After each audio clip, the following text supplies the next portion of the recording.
Eleições 2026 na TMC. 8h33, prefeito de São Paulo por 6 anos, engenheiro civil uspiano, ministro dos governos Dilma Rousseff, Michel Temer, conhecido e respeitado articulador político, foi secretário de Relações Governamentais da atual gestão Tarcísio de Freitas e mais um monte de coisa. É o fundador e presidente do PSD e nosso convidado aqui hoje no nosso TMC 360.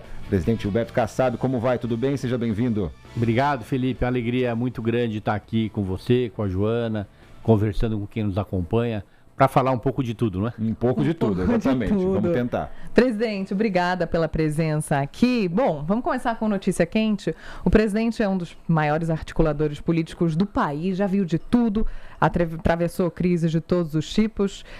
Queria perguntar se a direita, na sua análise, ficou desnorteada com a bomba envolvendo Flávio Bolsonaro e Daniel Vorcaro. O senhor se surpreendeu com os fatos dos últimos dias? Olha, Joana, tudo que envolve Master é polêmico, é impactante, então é evidente que teve um impacto muito grande. Um impacto muito grande, até por conta do posicionamento do Flávio Bolsonaro, que passou semana dizendo que não conhecia ou não tinha contato com o Daniel Vorcaro. Eu acho que pegou mais aí, não é? Uhum. A partir de agora, são investigações, explicações, não é? Eu sempre digo, né, nesses momentos de crise, que é muito bom confiar nas instituições. Que sejam feitas as apurações, sejam dadas oportunidade para explicações, mas que realmente trouxe um desgaste muito grande. Isso é público, não estou falando nenhuma novidade. Vamos falar de termômetro, presidente, e de oportunidades também, né? Flávio Bolsonaro cai, pelo menos num primeiro momento, como pleiteante, como pré-candidato, e há uma possibilidade de inverter, ou pelo menos mexer nas próximas pesquisas envolvendo o seu candidato, ou seu pré-candidato Ronaldo Caiado? Quando você fala cai, se ele deixa de ser candidato ou se cai na pesquisa? Não, cai na pesquisa. Eu acho que... Mas se o senhor quiser falar também disso... Eu acho que todo fato negativo tem impacto nas pesquisas. Uhum. Eu não sei se dará tempo, né, nas próximas pesquisas, eu não sei quando elas acontecerão. E, às vezes, um impacto negativo é superado por um positivo. Mas a tendência é cair, é evidente. Uhum. O Ronaldo Caiado é uma candidatura diferente, é uma pré-candidatura diferente. Ele não era candidato até poucos dias atrás, não é? Ele estava num partido que negou legenda a ele, ele mudou para o PSD, sem nenhum compromisso de legenda para a candidatura a presidente. Depois, com o tempo, acaba se firmando como candidato, isso faz alguns dias apenas. Uhum. A pré-campanha está sendo estruturada ainda, não é? E eu acredito muito que, estruturada a pré-campanha, e pelas suas condições, muito bem preparado, muito bem avaliado em Goiás, porque, Felipe, tem uma coisa... no mundo de hoje, diferente do passado, mundo das redes sociais, onde daqui qualquer um manda uma mensagem para qualquer canto do mundo, quando você tem um estado inteiro, e você tem o estado de Goiás, onde 88% da população entende que ele foi um excelente governador, essas pessoas, são milhões de pessoas falando bem dele, repercutindo no Brasil inteiro, vai dar realmente a sua pré-campanha e depois a sua campanha uma condição muito especial que os outros não têm. Uhum. O Zema não tem isso em Minas Gerais. A aprovação do Zema não é assim. O Caiado ganha do Lula no primeiro turno em Goiás.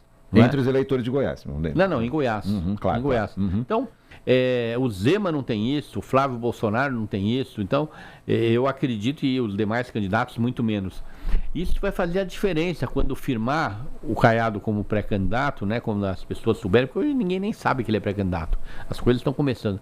Eu acho que ele pode sim ter esse fator como diferenciação. Então eu me lembro de um evento no qual tivemos a alegria da sua presença da TMC, presidente, em que o senhor falou que tanto Lula como a família Bolsonaro já tiveram a oportunidade de conduzir o país. E agora o espaço deveria ser dado a outra pessoa, né? Então, dá tempo de Ronaldo Caiado aparecer como um pleiteante, como o senhor falou, expandir essa boa visão que o povo de Goiás tem dele para o país inteiro? E outra, o que Ronaldo Caiado, para o brasileiro de modo geral, teria a mostrar de diferente, já que a gente tem que admitir também que o povo brasileiro está meio sem acreditar na política, né? Vamos primeiro começar pelo lado contrário. O PT foi por 5 vezes ocupante do Palácio Planalto. Ocupou a presidência por 5 vezes. E o Bolsonaro também já ocupou. Aí eu pergunto para você, a corrupção nesses anos todos aumentou ou diminuiu? É verdade. Aumentou. A gente precisa... A transparência nos gastos públicos aconteceu? Não aconteceu. Porque hoje tem tecnologia para acontecer. Não é? A educação melhorou ou piorou? A saúde pública. Não é? Então, são respostas que tanto o PT quanto o bolsonarismo não conseguem dar de uma maneira satisfatória. Porque se o Bolsonaro teve a sua oportunidade e o PT voltou, é porque ele não foi bem. Então, além do mais, o Flávio Bolsonaro, que é o pré-candidato do bolsonarismo, ele não tem a experiência que, por exemplo, um Caiado tem. E o Lula já teve, junto com o PT, 5 oportunidades. Então, o que eu sinto na sociedade brasileira é uma vontade muito grande de mudar. Tanto é que a rejeição ao Flávio é mais de 40%. A rejeição ao Lula é mais de 40%. Então, você há de convir que o Brasil está torcendo para aparecer alguém. Vão descobrir daqui a pouco que esse alguém existe, não é? Podia ser o Ratinho, podia ser o Tarcísio, né? Hoje as circunstâncias levaram ao Caiado. Estou falando a análise do dia, não é? Então eu tenho um otimismo muito grande. Agora vamos para o outro lado. Eu comecei para o lado negativo. Tudo que não aconteceu ou piorou. Agora veja o Caiado como governador. É o estado com a melhor avaliação da educação. Primeiro lugar no IDEB por 2 vezes seguidas.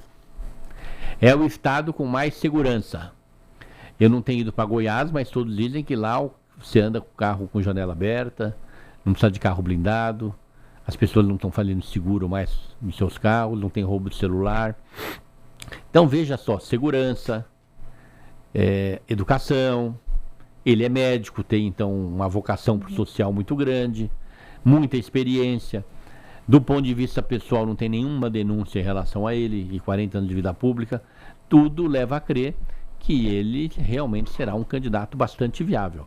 E é muito possível que o brasileiro queira mudar e a mudança tem uma chance muito grande de acontecer com o Ronaldo Caiado.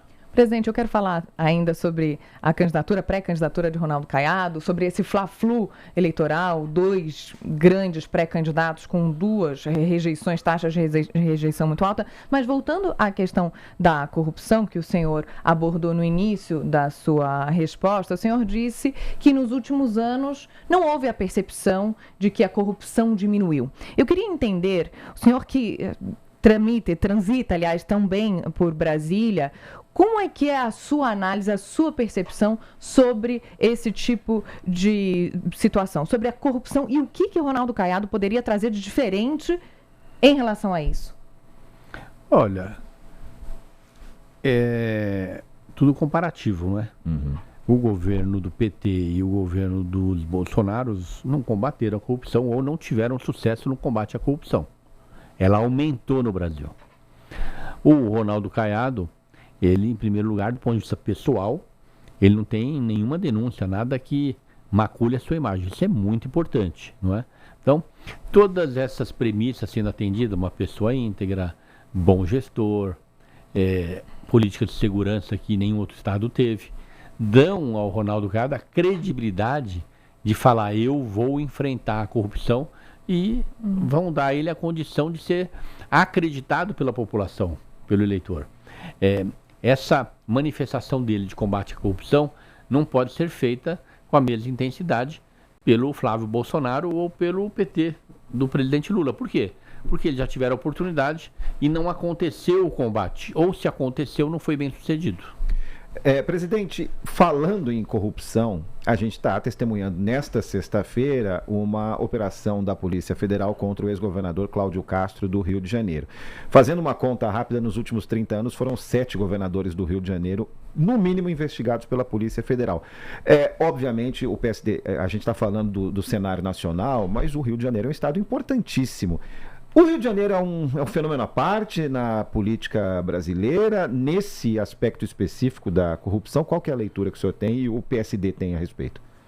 Bom, é muito triste, não é, para um cidadão que mora no Rio de Janeiro, ele ter não a percepção, ele observar, né, os seus governadores, todos eles com problemas de natureza moral. É muito triste. Então eu imagino que o Carioca, o Fluminense, eles têm uma profunda desconfiança com aqueles que estão na administração pública, que estão na vida pública. Eu espero que essa página seja virada logo no Rio de Janeiro, não é? O PSD apresentou uma opção, que é o Eduardo Paes, que é um prefeito que passou por esses 20 anos como prefeito da segunda maior cidade do país e não tem em relação a ele nada que leve a ser alguém que, quando governador, caso eleito, possa direcionar suas ações para os malfeitos que aconteceram no passado. Isso é uma esperança para o cidadão que mora no Rio de Janeiro. Lembrando aqui que para a TMC é importantíssimo o combate à corrupção para o Brasil inteiro, mas por isso é que em todos os nossos debates é importante que nós façamos perguntas sobre isso e consigamos entender quais são as propostas em relação ao combate à corrupção, uma grande preocupação do brasileiro. Joana, existe uma ferramenta que quem quer combater a corrupção usa. Transparência. A transparência, governos transparentes têm a oportunidade de ter como aliados a opinião pública, o cidadão comum, os meios de comunicação, o Ministério Público online. Então, o que eu não perdoo nos gestores é que, dos últimos 10 anos para cá, com o avanço da tecnologia, com programas espetaculares de acompanhamento de gestão pública, basta implantá-los, não é? E você vai falar, mas o presidente da República não tem um congresso. Como não? O presidente da República, se quiser, ele baixa um decreto, fala, olha, emendas ou convênios com municípios ou estados só serão assinados, porque é discricionário, ele faz o convênio com quem ele quiser, salvo aqueles que ele é obrigado a fazer pela Constituição ou por lei. Só serão assinados com os municípios ou com os estados que tiverem esse programa de transparência. E dá de presente o programa. Mas aí quantas semanas ele dura no cargo, presidente? Porque, não, né, um preço alto a pagar. Então nós não vamos combater nunca. Perfeito, não. Eu acho esse posicionamento seu importante. O prefeito vai lá, está precisando de uma verba, tudo bem, mas ó, tá aqui o programa de presente, implanta na sua gestão aí. E mais, você dá à prefeitura ou ao estado o instrumento, né, de assessoria para que ele possa implantar esse programa gratuitamente. Se não fizer essas coisas, não vamos chegar a lugar nenhum. Passando do lado de lá, do Congresso Nacional, já que a gente está falando disso, emendas, né? O senhor defenderia rastreabilidade, por exemplo? Não, eu sou contra as emendas. Eu acho que do jeito que elas estão hoje é um absurdo. É uma excrescência do sistema político brasileiro. Você poderia fazê-la de uma outra maneira, atrelando a programas de governo. O presidente foi eleito, um governo, com um programa. Ele tem os seus programas, os seus projetos, as suas obras, não é? Então, o parlamentar, ele que direcione as suas emendas para aqueles programas. Senão fica, o governo vira uma colcha de retalhos. Um parlamentar joga para lá, outro para cá. O orçamento federal sendo direcionado para fazer show. Isso é recurso de prefeitura. Cada orçamento tem os seus compromissos, não é? Então essas emendas, elas estão muito mal resolvidas. Eu imaginava que o presidente Lula fosse enfrentá-las, não enfrentou. Eu imaginava que o presidente Bolsonaro fosse enfrentá-las, não enfrentou. Eles não quiseram pagar o preço? Olha, se você ficar acomodado com os problemas, o país vai ser cada vez pior. É isso que está acontecendo? Olha, nesses aspectos que a gente falou, corrupção, emenda, sim. Tá, isso é público, né? Não estou falando nenhuma novidade. Vamos só imaginar, presidente, uma mudança, óbvio, que vem, né, para o parlamento, tanto o Senado como a Câmara, a partir de 2027. Vamos projetar uma ampliação da participação do PSD nos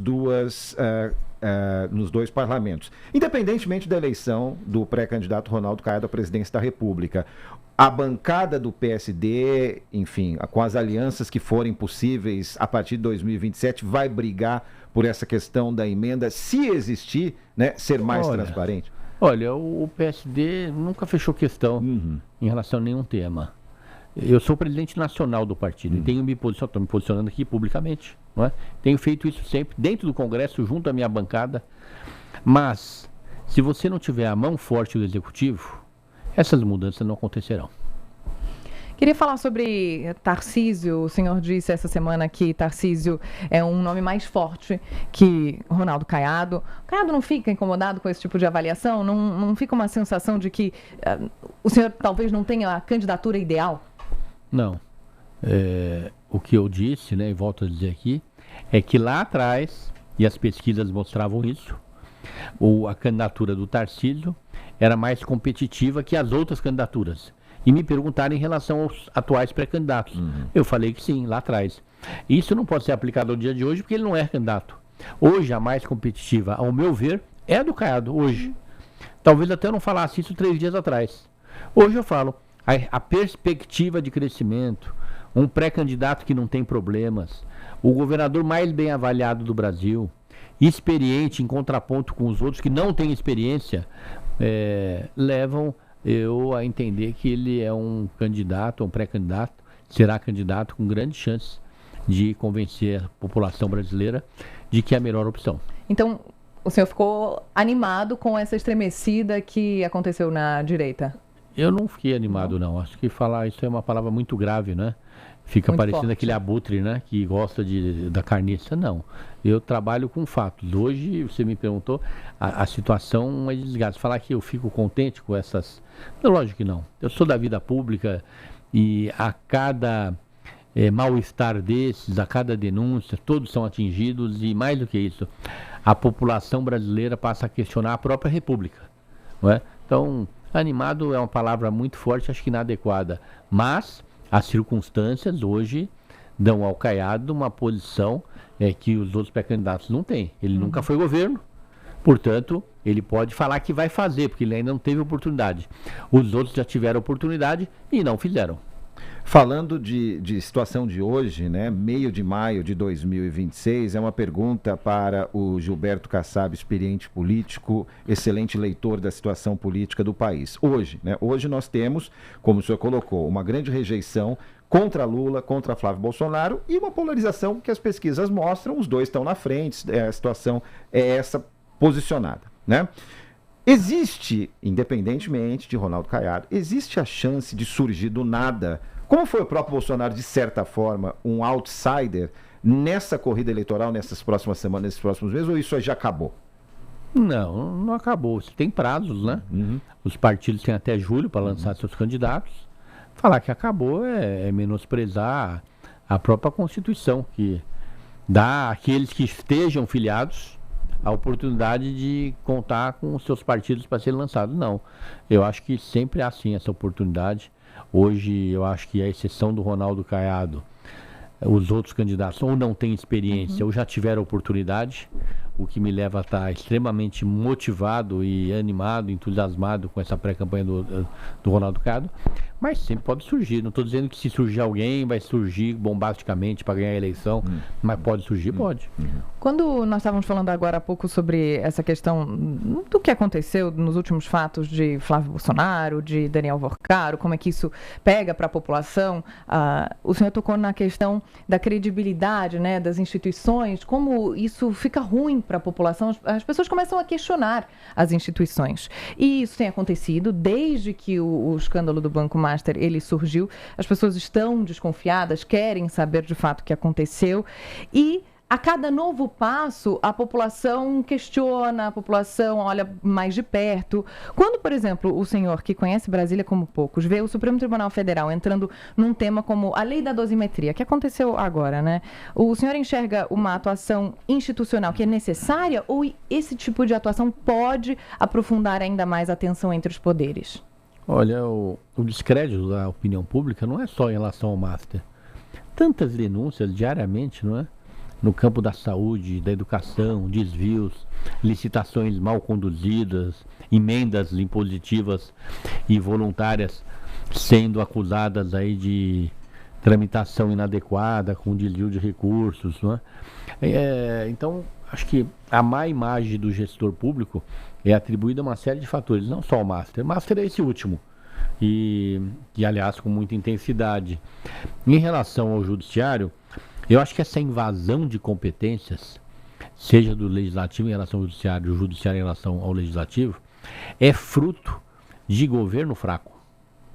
governo fraco, não é? Um presidente da República forte, que saiba se impor, saiba fazer as correções necessárias, saiba fazer as indicações sem nenhuma interferência para as agências reguladoras, saiba encaminhar adequadamente os nomes para integrar o Poder Judiciário, tudo seria diferente no Brasil. Essa questão da dosimetria, eu não sou constitucionalista, mas vou dar a minha opinião pessoal de quem está distante e a minha avaliação é da política. Eu acho que é uma invasão de competência. Na hora que um Congresso com uma ampla maioria, na Câmara e no Senado, vota essa lei, que é uma lei muito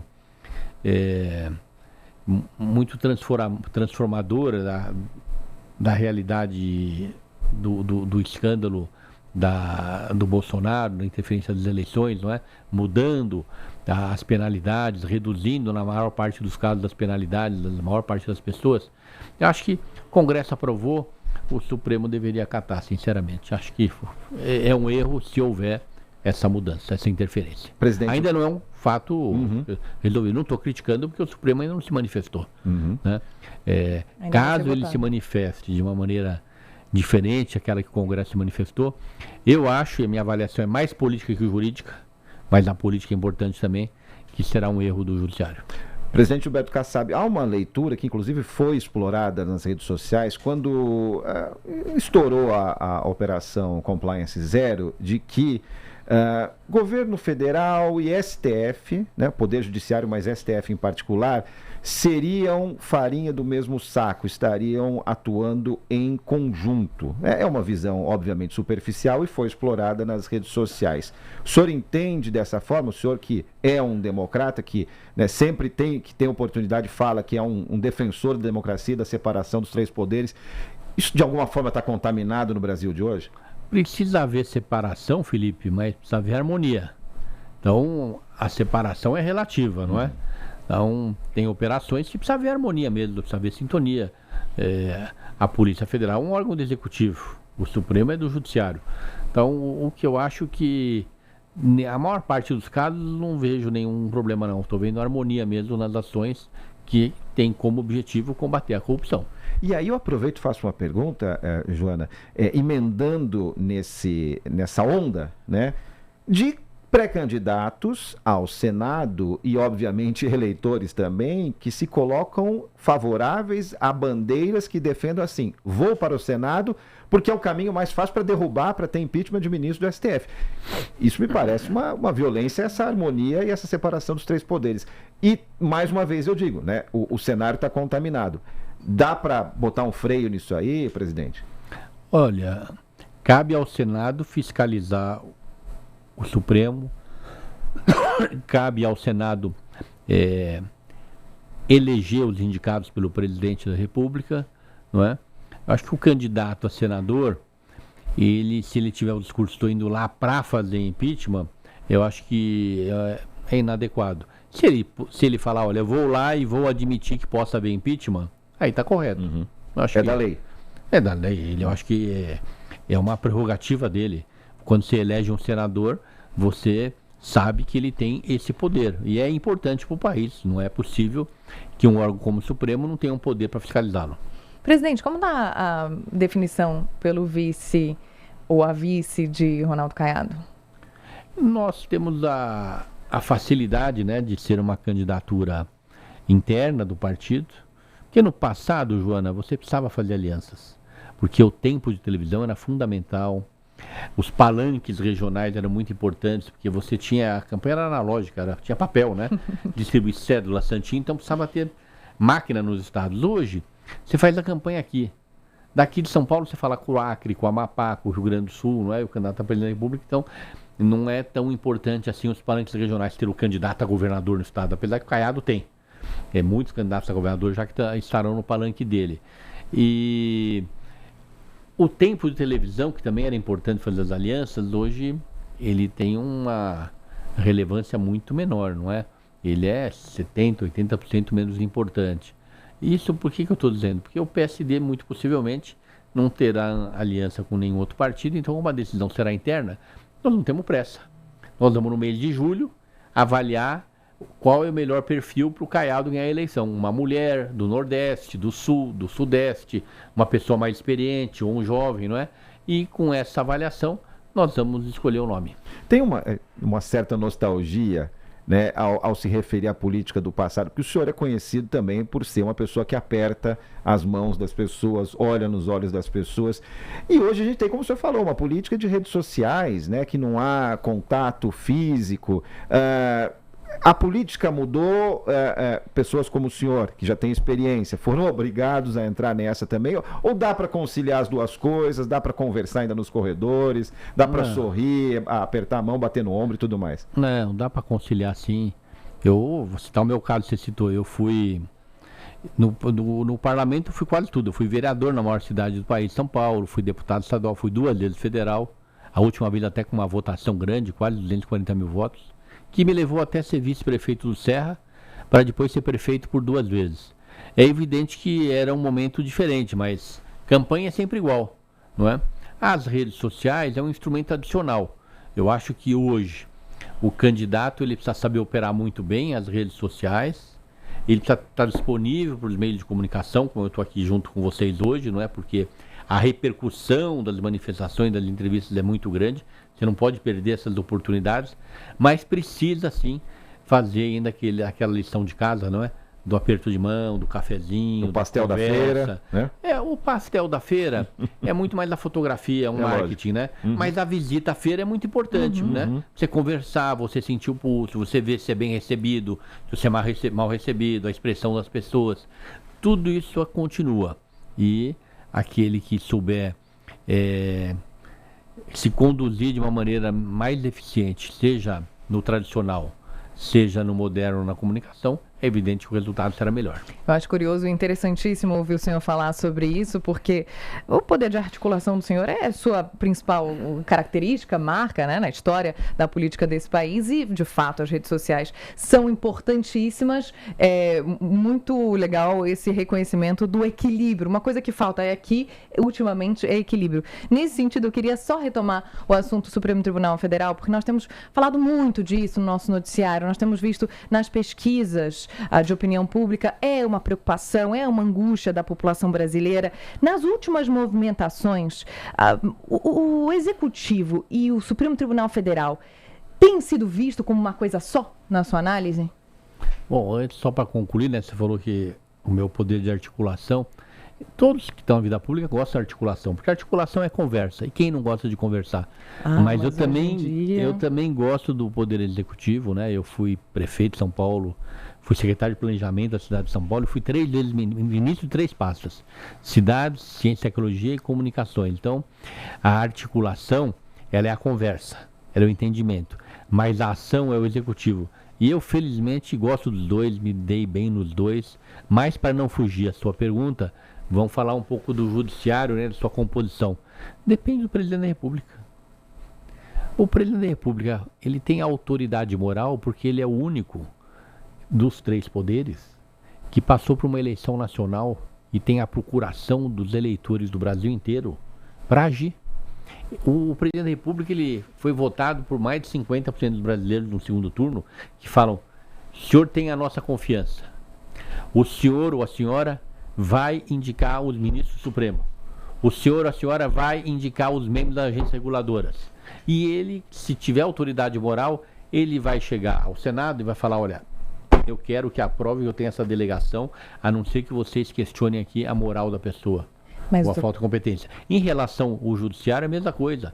Ele tem o poder, ele tem a autoridade moral, porque afinal de contas, ele fez as indicações não para interferir, mas para promover harmonia, para exigir uma harmonia nas relações entre os poderes, para exigir mudanças quando ele entende que estão adequadas, não é para mandar, mas exigir politicamente. Para chegar para a opinião pública, entrar numa rede nacional e falar: fui ao Supremo, disse o que eu penso, estou insatisfeito porque eles não estão atendendo o que é correto, o que a sociedade brasileira quer. Nós não temos visto ultimamente um presidente da República com essa autoridade moral. Há quantos anos a gente não vê um presidente da República se impor? Isso é autoridade moral. É isso que eu tenho dito. eu percebo no Ronaldo Caiado essa autoridade moral que eu não tenho visto nos últimos anos, ou até talvez nas últimas décadas do nosso presidente da República. Então o que faltaria? É personalidade, é aquela palavra que a gente costumava usar bastante, governabilidade, né, que acabou adquirindo um termo meio pejorativo, mas é absolutamente essencial. Governabilidade é a harmonia entre os três poderes de uma outra forma, de uma outra leitura, né? Então, o que falta para o futuro presidente ou para a futura presidente da República para poder se colocar como esse papel que o senhor está trazendo aqui para a gente? Felipe, para que o presidente, ou o governador, ou o prefeito tenha autoridade moral, precisa dar o exemplo. Como que você vai exigir dos poderes algo, exigir politicamente, se você não dá o exemplo? Se você não combate a corrupção ou não tem sucesso no combate à corrupção? Se você não promove transparência na manipulação dos recursos públicos? Se você não obedece critérios rigorosos do padrão de moralidade, de eficiência e baseados na meritocracia para fazer a indicação dos cargos. Então, você não terá a autoridade moral. Então, primeira coisa, fazer a lição de casa. Os governos anteriores, a gente vê pelos resultados. Eles não conquistaram essa autoridade moral, porque não conseguiram. Eu não consigo, você vê, estou sendo cuidadoso. Não falar que não tentaram. Poderia falar. Não conseguiram combater a corrupção. Resultado final. Não conseguiram promover a transparência. Não conseguiram fazer com que as agências sejam compostas de pessoas de ilibado conceito, de conhecimento profundo da sua área. Então, se você não dá o exemplo, falta-lhe a autoridade moral. Então, estamos falando de... para dar nomes, né? Lula... Bolsonaro, Michel Temer, Dilma... Eu não vou dar nomes, tá, né? Estou falando de governos, tá. Vai ficar muito mais fácil. Eu tenho o perfil, né, de não agredir. Eu estou falando de governos. Perfeito. Os governos anteriores não deram essas respostas. E agora sobre esse fla-flu eleitoral, esse radicalismo que nós vemos, os dois principais pré-candidatos se alimentam muito disso nas pré-campanhas. E isso contamina o debate público. O senhor não é de agredir, isso é um fato, mas eu sinto que falta espaço para conseguirmos debater assuntos importantes, porque os principais, quem tem mais voz nesse sentido, né, para onde as pessoas estão olhando mais, está mais preocupado em agredir um ao outro do que trazer propostas. O senhor se incomoda com isso, vendo isso acontecer diante dos próprios olhos?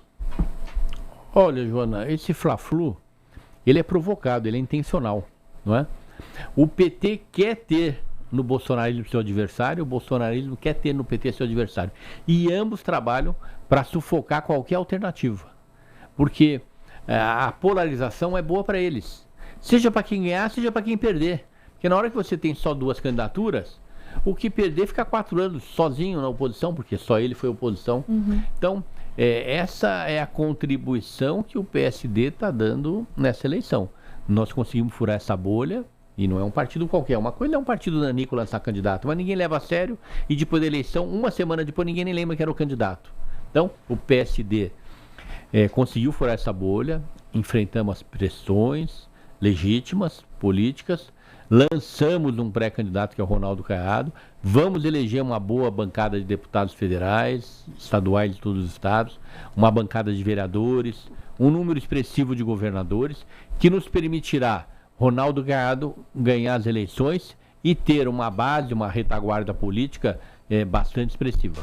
Presidente, o senhor permite virar a página agora e falar um pouquinho de economia? O senhor falou de programas, acho que vale a pena então a gente colocar o que o PSD e o Caiado têm em termos de visão econômica. Afinal de contas, tem muita gente que não quer mais saber dessa polarização sobre a qual a gente está falando há bastante tempo, há anos, décadas, quem sabe, né? Então, a gente tem alguns desafios, a gente tem os juros altos, a gente tem um consumo retraído, a gente tem uma crise do petróleo que já está precificada, vai saber quando que acaba essa guerra.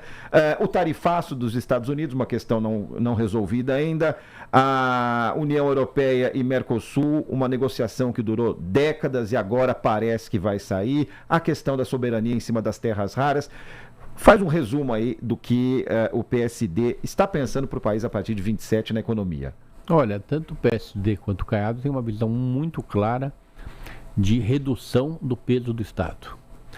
diminuição de estatais, redução da máquina. Vou dar um exemplo, Correios. Eu fui ministro das comunicações. Quando assumi, convidei o Guilherme Campos para assumir a empresa, fez um bom trabalho. Antes dele chegar, o déficit era monstruoso, e em pouco tempo ele tornou os Correios superavitário. Deu lucro. Mudou o governo, nos primeiros anos foi superavitário, no finalzinho já estava desequilibrando, e agora nós estamos falando de 8 bi, 15 bi, 20 bi de déficit. Não tem nenhum sentido, né? Com 20 bi você faz uma linha de metrô inteira. Um pouquinho mais. Então, é evidente que o Brasil precisa diminuir o peso do seu Estado.